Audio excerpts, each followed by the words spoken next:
Good morning Ramesh uncle. Oh sorry ಇನ್ಮೇಲಿಂದ ಮಾವ ಅಂತ ಕರಿಬೇಕಲ್ವಾ? ಕಾಫಿ ತಗೊಳ್ಳಿ ಮಾವ. ಇನ್ಮೇಲೆ ಈ ಮನೆ ದೊಡ್ಡ ಸೊಸೆ ಆಗಿ ನಾನು ಮಾಡಿರೋ ಕಾಫಿನೇ ಕುಡಿಬೇಕಾಗತ್ತೆ. ಅಭ್ಯಾಸ ಮಾಡಿ. ನಾನು ಚೆನ್ನಾಗಿ ಮಾಡ್ತೀನಿ, ಅದ್ರಲ್ಲಿ ಏನು ಡೌಟೇ ಬೇಡ. ಮಾತು ಚೆನ್ನಾಗಿಲ್ಲ ಅಂದರೆ ಅದನ್ನು ಹೇಳಿ ನಾನು ತಿದ್ಕೋತೀನಿ. ನಾನು ತಿದ್ಕೊಳ್ಳೋದೇ ಇಲ್ಲ, ನಾನು ಮಾಡೋದು ಹೇಗೆ, ನಾನು ಇರೋದೇ ಹೇಗೆ ಅನ್ನೋ ಹಠ ಎಲ್ಲ ನನಗಿಲ್ಲ. ಅಂದಾಗೆ ಮಾವ, ನಿನ್ನೆ ರಾತ್ರಿ ನೀವು ಹೈಡ್ರಾಮಾ ಮಾಡಿಸಿದ್ರಲ್ಲ, ಅದು ತುಂಬ ಚೆನ್ನಾಗಿತ್ತು. ಕತೆ, ಚಿತ್ರಕಥೆ, ನಿರ್ದೇಶನ ಎಲ್ಲೋ ಒಂಚೂರು ಮಿಸ್ಸೇ ಆಗಿಲ್ಲ. ನಿಮ್ಮ ಮುದ್ದಿನ ಮಗ ಸಂಜಯ್ನ ನಮ್ಮೇಲೆ ಛೂ ಬಿಟ್ರಲ್ಲ, ರಂಪಾಟ ಗಲಾಟೆ ಎಲ್ಲ ನಿಮ್ಮ ಲೆಕ್ಕಾಚಾರ ಪ್ರಕಾರ ಆಯ್ತಾ ಅಥವಾ ಎಲ್ಲ ಉಲ್ಟಾ ಆಯ್ತಾ? ಅದನ್ನು ಆಮೇಲೆ ಹೇಳ್ತೀನಿ. ಈಗ ನೀನು ಮಾತು ಮೀರಿ ಮಾತಾಡ್ತಾ ಇದೆಯಲ್ವಾ? ನೈಸ್ಟು.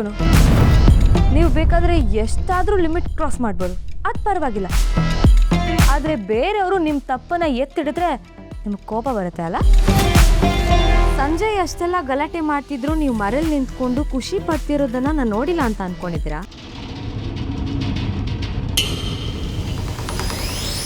ಪರವಾಗಿಲ್ಲ ಮರಿ, ಈ ಮನೆಗೆ ಬರುವಾಗಲೇ ನಿನ್ನ ಕಣ್ಣನ್ನು ನಿನ್ನ ಕಿವಿನ ಭಾಳ ಸೂಕ್ಷ್ಮವಾಗಿ ಇಟ್ಕೊಂಡು ಬಂದಿದ್ದೀಯ. ನಾನು ನಿಮಗೆ ನೇರವಾಗಿ ಒಂದು ಪ್ರಶ್ನೆ ಕೇಳಲ್ಲ? ಇಷ್ಟೆಲ್ಲ ಆಗ್ತಿರೋದು ಯಾಕೆ ಹೇಳಿ? ನಿಮಗೆ ಕರ್ಣ ಸರ್ ಇಷ್ಟ ಇಲ್ಲ ಅನ್ನೋ ಒಂದೇ ಒಂದು ಕಾರಣಕ್ಕಲ್ವಾ? ಯಾಕೆ ಮಾವ, ಅವರಂದ್ರೆ ನಿಮ್ಗೆ ಅಷ್ಟೊಂದು ದ್ವೇಷ? ನೋಡಿ ಬರೀ, ನೀನು ಕೇಳೋ ಪ್ರಶ್ನೆಗೆಲ್ಲ ಕೋಲೆ ಬಸವಂತರ ತಲೆ ಅಲ್ಲಾಡ್ಸ್ಕೊಂಡು ಉತ್ತರ ಕೊಡಬೇಕಾದ ಅನಿವಾರ್ಯತೆ ನನಗಿಲ್ಲ. ನೀನು ತಂದಿರೋ ಕಾಫಿನ ಆದರೆ ನೀನೇ ಕುಡಿ, ಸತ್ರು ನಾನು ನಿನ್ನ ಕೈಯಿಂದ ಕಾಫಿ ಕುಡಿಯಲ್ಲ. ಸತ್ ಮೇಲೆ ಯಾರು ಏನು ಕುಡಿಯೋದಕ್ಕಾಗಲ್ಲ ಮಾವ. ಅದಕ್ಕೆ ಬದುಕಿರುವಾಗಲೇ ಚೆನ್ನಾಗಿ ತಿನ್ಕೊಂಡು ಕುಡ್ಕೊಂಡು ಚೆನ್ನಾಗಿ 4 ಜನರ ಹತ್ರ ಒಳ್ಳೇದು ಮಾತಾಡಿ ಅಂತ ಹೇಳೋದಕ್ಕೆ ಬಂದೆ. ಇರೋದು 3 ದಿನ, ಇಷ್ಟೆಲ್ಲ ದ್ವೇಷ ಹೊತ್ಕೊಂಡು ಏನು ಮಾಡ್ತೀರಾ ಹೇಳಿ? ಏನಾದರೂ ಮಾಡ್ತೀನಿ, ನಿನಗೆ ಯಾಕೆ ಜಾಸ್ತಿ ಕೆಡಕ್ ಬೇಡ. ಈಗ ಸೈಲೆಂಟಾಗಿ ಹೋಗ್ತಾ ಇರಿ.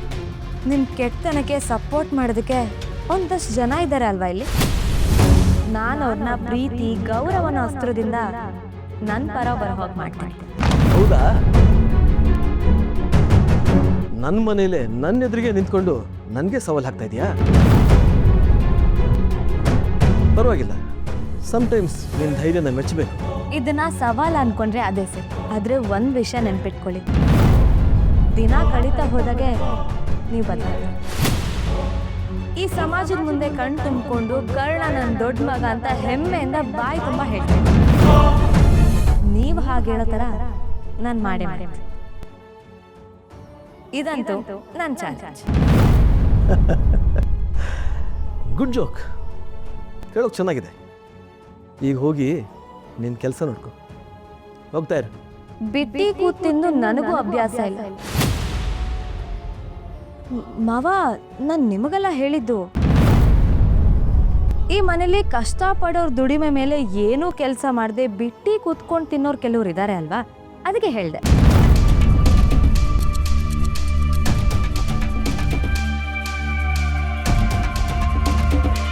ಮಾವ, ಇನ್ಮೇಲಿಂದ ಕಾಫಿ ಮಾಡೋದು ನಾನೇ. ಬೇಡ ಅಂದರೆ ನಿಮಗೆ ಕಾಫಿನೇ ಇರಲ್ಲ. ಹ್ಯಾವ್ ಎ ಗುಡ್ ಡೇ ಮಾವ. ಇದೇ ಈ ರಮೇಶ್ ವಸಿಷ್ಠನ ಪೂರ್ತಿ ಮುಖ ನೀನು ನೋಡಿಲ್ಲ, ನೋಡೋ ಪ್ರಯತ್ನನೂ ಮಾಡಬೇಡ. ನಾನು ಮನಸ್ಸು ಮಾಡಿದ್ರೆ ಏನು ಬೇಕಾದರೂ ಮಾಡ್ತೀನಿ, ಏನು ಬೇಕಾದರೂ ಮಾಡ್ತೀನಿ.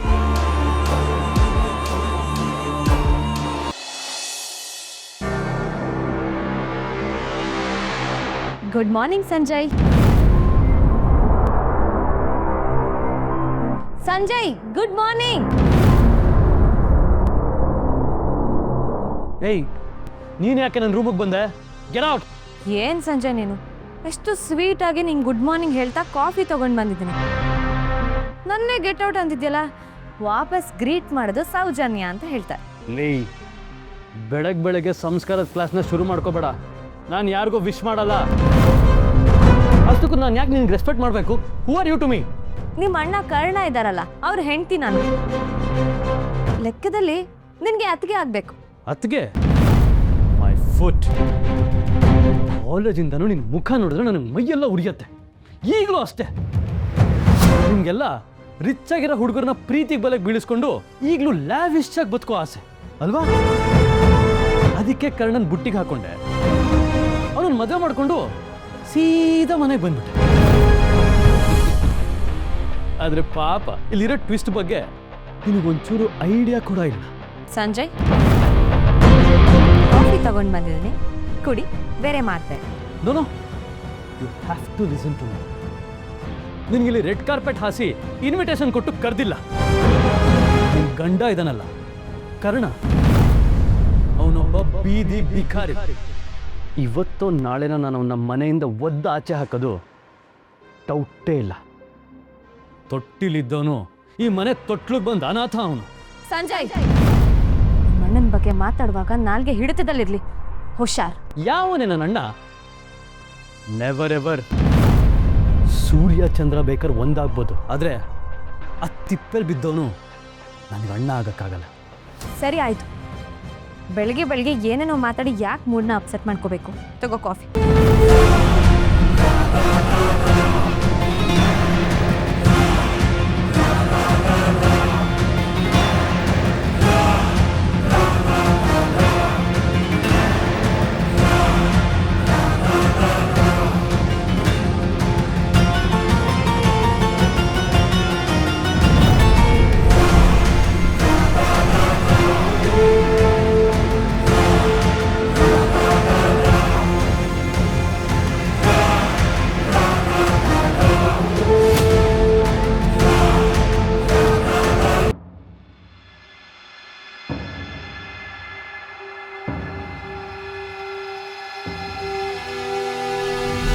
ನನ್ನ ಎದುರುಗಡೆ ನಿಂತು ಅದಕ್ಕೆ ಅನ್ನೋ ಹೆಸರಲ್ಲಿ ದಿಮಾಗ್ ತೋರಿಸ್ಬೇಡ. ಕೊಡೇಟ್.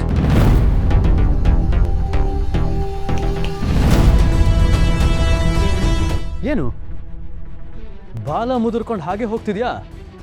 ಕ್ಲೀನ್ ದಿಸ್ ಅಂಡ್ ಗೋ.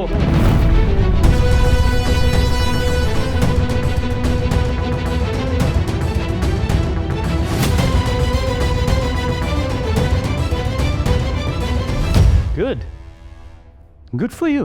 ಇನ್ಮೇಲೆ ಈ ಮನೇಲಿ ನಿನ್ನ ಲೈಫ್ ಇಷ್ಟೇ, ಜಾಸ್ತಿ ಎಗರಾಡ್ಬೇಡ.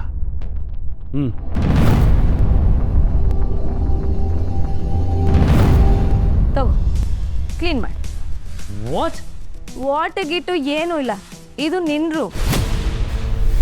ಕಾಫಿನ ಸೊಕ್ಕಲ್ಲಿ ಚೆಲ್ಲಿದ್ ನೀನು, ಸೊ ನೀನೇ ಕ್ಲೀನ್ ಮಾಡಿ. ಇಂಥ ಚೀಪ್ ಟ್ರಿಕ್ಸ್ ಎಲ್ಲ ನನ್ನ ಹತ್ರ ಇಟ್ಕೋಬೇಡ ಸಂಜಯ್. ಒಂದು ಲೆವೆಲ್ ತನಕ ನಾನು ಸಹಿಸ್ಕೋತೀನಿ. ನಿನ್ನ ಹತ್ರ ಪ್ರೀತಿ ವಿಶ್ವಾಸದಿಂದ ನಡ್ಕೊಂಡೆ ತಾನೆ, ನೀನು ಹಾಗೆ ಇದ್ರೆ ನಿನ್ನ ಆರೋಗ್ಯಕ್ಕೆ ಒಳ್ಳೆಯದು. ಜಾಸ್ತಿ ಎಗರಾಡಿದ್ರೆ ಅಹಂಕಾರಕ್ಕೆ ಪೆಟ್ಕೊಡೋದು ಹೇಗೆ ಅಂತ ನನಗೆ ಚೆನ್ನಾಗಿ ಗೊತ್ತು. ಐ ಥಿಂಕ್ ನನಗೆ ಆಲ್ರೆಡಿ ಕಾಲೇಜಲ್ಲೇ ಅನುಭವ ಆಗಿರಬೇಕು. Am I right? ನೆಲನ ಚೆನ್ನಾಗಿ ಕ್ಲೀನ್ ಮಾಡು, ಇಲ್ಲದೆ ಹೋದರೆ ಕಾಫಿ ಒಣಗೋಗಿ ಹೆಜ್ಜೆ ಎತ್ ಕಡೆ ಎಲ್ಲ ಅಂಟೋಕ್ಕೆ ಶುರು ಆಗುತ್ತೆ. ನಿನ್ನ ಲೈಫ್ ಥರ.